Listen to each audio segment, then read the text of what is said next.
Ja, det er Solsat 540. I virkeligheden uforrigter. Og du finder disse videoer på z540.dk.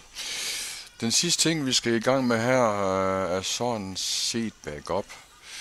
Og hvis vi går i den virtuelle verden over, hvor jeg har min testversion inde her. Det man gør, sådan set backup, det er en vigtig ting. Specielt ens kursorer igennem mange år.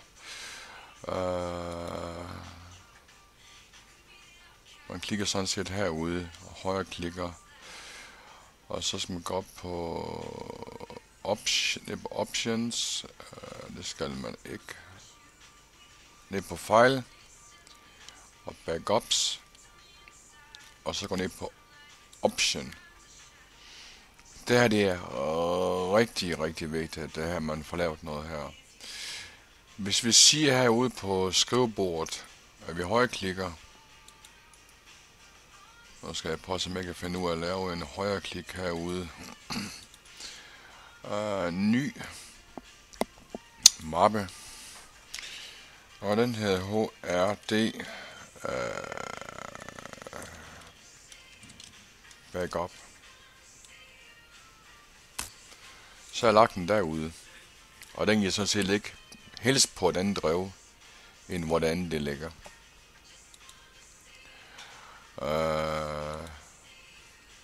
Det vil sige, at man går ind her, save file in folder, og så kommer ind, finder skrivebord,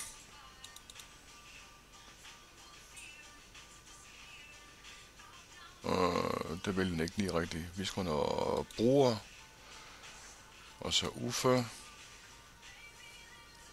og så skrivebord, HRD backup, OK. Compass to folder. Det samme. Bruger. Uforrigter. Skrivebord. HRD backup. OK. Og så arkiv. Og det er også vigtigt med den her, jeg skal klikke på for at få den her frem.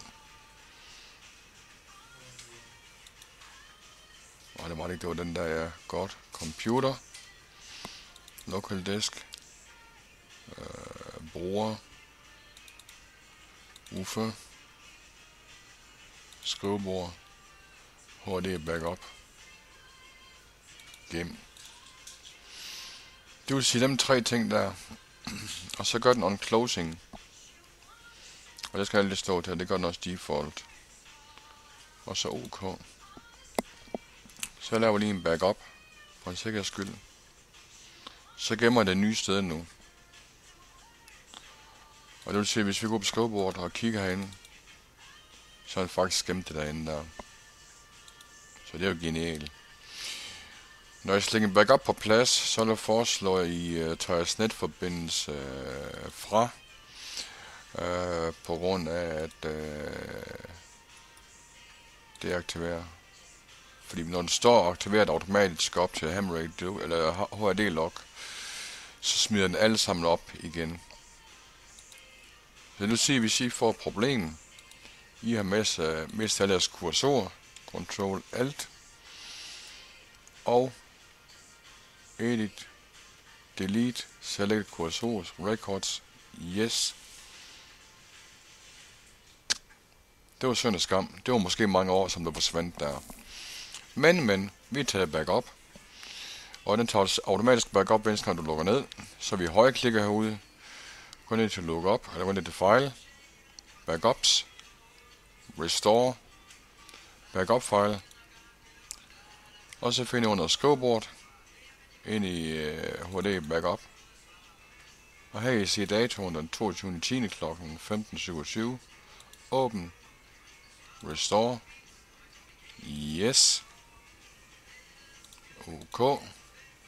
Finito. Alt det er konfigureret tilbage igen. Så nemt er det. Og det er en nem lille ting, men det er faktisk utrolig vigtigt i hvert fald der. Dog så er der også backup angående med, hvis man skal bruge det til